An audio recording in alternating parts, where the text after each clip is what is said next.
मेरा दोस्तों वेला हो गया चूना च लिया के कानून दिता इन्हें खिला रहा सारा इस हवेली दे विच भी ਇਹਦੀ वजह ਤੁਹਾਨੂੰ ਦੱਸਦੇ ਆ ਕਿਉਂ ਖਿਲਾ ਰਿਹਾ ਇੱਧਰ ਲਿਆ ਕੇ ਆਉਂਦਾ ਯਾਦ ਇੱਧਰ ਵੀ ਜਿੱਥੇ ਮਾਲ ਆਪਣਾ ਸਾਰਾ ਬਾਈਦਾ ਹੈ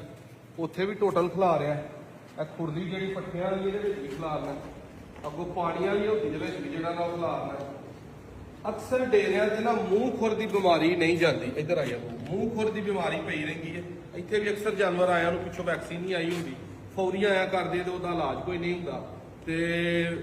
ਵੈਕਸੀਨ ਵੀ ਹਰ ਮੱਝ ਨੂੰ ਕਰ ਦੇਈਦੀ ਹੈ ਲੇਕਿਨ ਚੂਨਾ ਜਦੋਂ ਖਿਲਾਰਦੇ ਨੇ ਤੇ ਇੱਕ ਸਪਰੇਅ ਮਿਲਦੀ ਹੈ ਸਾਈਪਰਮੈਥਰੀਨ ਦੀ ਕਈਆਂ ਨਾਵਾਂ ਤੋਂ ਹੁੰਦੀ ਹੈ ਮਾਰਕੀਟ ਦੇ ਵਿੱਚ ਉਹ 1 ਲੀਟਰ ਚ 1 ਜਾਂ 2 ਸੀਸੀ ਪਾ ਕੇ ਤੇ ਉਹ ਵੀ ਸਾਰੇ ਡੇਰੇ ਤੇ ਅੱਜ ਵੀ ਸਪਰੇਅ ਹੋਈ ਹੈ ਡੇਲੀ ਹੋਣੀ ਹੈ ਸਾਰਾ ਮਾਲ ਇਸ ਟਾਈਮ ਹੋ ਗਿਆ ਜਿਹੜੇ ਭਰਾ ਕਾਲਾ ਮੈਸੇਜ ਕਰਦੇ ਹੋ ਆ ਖੁਰਲੀਆਂ ਤੁਹਾਡੇ ਸਾਹਮਣੇ ਨੇ ਇੱਧਰ ਵਹਾ ਇਹ ਸੋਲ ਪੁੱਟ ਕੇ ਨਵੇਂ ਥਾਂ ਦਰਾਂ ਲਵਾਉਣ ਲੱਗੇ ਆ ਥੋੜਾ ਖਰਾਬ ਹੋਇਆ ਸੀ ਅੱਗੇ ਪਿੱਛੇ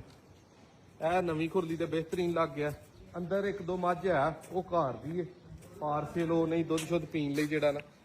ਉਹਨਾਂ ਨੂੰ ਸਿਰਫ ਰੱਖਿਆ ਹੈ ਬਾਕੀ ਸਾਰਾ ਡੇਰਾ ਇਸ ਟਾਈਮ ਬੰਦੇ ਸਾਡੇ ਟੋਟਲ ਜਿਹੜੇ ਨੇ ਯਸ਼ ਕਰ ਰਹੇ ਨੇ ਕੋਈ ਉਹਨਾਂ ਨੂੰ ਕੰਮ ਸ਼ਮ ਨਹੀਂ ਜਿਹੜੇ ਭਰਾਵਾਂ ਨੂੰ ਮੂੰਹ ਖੁਰ ਦਾ ਸਾਹਮਣਾ ਕੀ ਕਰਨਾ ਪਿਆ ਬਿਮਾਰੀ ਦਾ ਗਾਵਾਂ ਨੂੰ ਜਾਂ ਮੱਝਾਂ ਨੂੰ ਕੋਸ਼ਿਸ਼ ਕਰੋ ਜਾਨਵਰ ਆਪਣੇ ਡੇਰੇ ਤੋਂ ਥੋੜੇ ਦਿਨ ਲਾਂਬੇ ਬੰਨ ਕੇ 2 ਤੋਂ 3 ਦਿਨ ਜਾਂ ਕਮ ਸੇ ਕਮ 4-5 ਦਿਨ ਤੇ ਚੂਨਾ ਖਿਲਾਰੋ ਉਸ ਤੋਂ ਬਾਅਦ ਸਾਈਪਰਮੈਥਰੀਨ ਦੀ ਖੁਰਲੀਆਂ ਦੇ ਅੰਦਰ ਬਾਹਰ ਸਾਰੀ ਸਪਰੇਅ ਕਰੋ ਕਿਸੇ ਕੋਲ ਨਹੀਂ ਅਗਰ ਅੱਗੇ ਪਿੱਛੇ ਹੋ ਸਕਦਾ ਤੇ 1-2 ਦਿਨ ਲਈ ਇਹ ਲਾਜ਼ਮੀ ਕਰੋ ਅੱਲਾ ਦੇ ਫਜ਼ਲ ਦੇ ਨਾਲ ਇੱਕ ਵਾਰੀ ਹਟੇਗੀ ਤੇ ਨਵੇਂ ਐਡ ਹੋਣ ਵਾਲੇ ਜਾਨਵਰਾਂ ਨੂੰ ਮੂੰਹ ਖੁਰ ਦੀ ਵੈਕਸੀਨ ਲਾਜ਼ਮੀ ਕਰੋ ਸਭ ਤੋਂ ਨਾਮਰਾ ਤੇ ਗੰਦੀ ਤੇ ਨਹਾਇਤ ਗਾਂਡੂ ਜੀ ਬਿਮਾਰੀ ਹੈ ਬੇੜਾ ਹੀ ਗਰਕ ਕਰ ਦਿੰਦੀ ਹੈ ਹਕੂਮਤ ਨੇ ਐਤਕਾਂ ਇਹਦਾ ਬਜਟ ਵੀ ਪਾਸ ਕੀਤਾ ਵੈਕਸੀਨ ਫ੍ਰੀ ਵੰਡਣ ਦੇ ਹਵਾਲੇ ਦੇ ਨਾਲ ਤੇ ਵੇਖੋ ਕਿ ਬਜਟ ਦੇ ਅੱਗੇ ਵੀ ਬੜੇ ਹੁੰਦੇ ਨੇ ਕੀ ਗੌਰਮੈਂਟ ਇਹਦੇ ਲਈ ਐਕਸ਼ਨ ਲੈਂਦੀ ਹੈ ਗਰਮੀ ਸ਼ਰਮੀ ਬੜੀ ਜਾਈ ਜੇ ਪਾਣੀ ਸ਼ਾਨੀ ਜਿਹੜਾ ਉਹ ਭਰਤੀ ਪੂਰੀ ਰੱਖੋ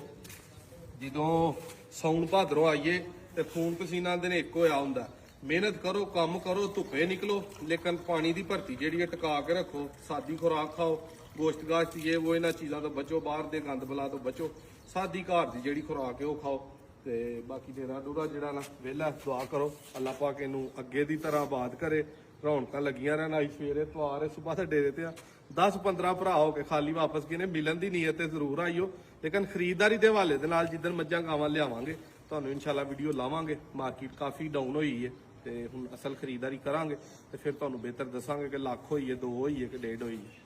ਵੀਡੀਓ ਅੱਛੀ ਲੱਗੇ ਸ਼ੇਅਰ ਕਰਿਓ ਜੇ ਖੁਸ਼ ਰਹੋ ਆਬਾਦ ਰਹੋ ਅੱਲਾਹ ਹਾਫਿਜ਼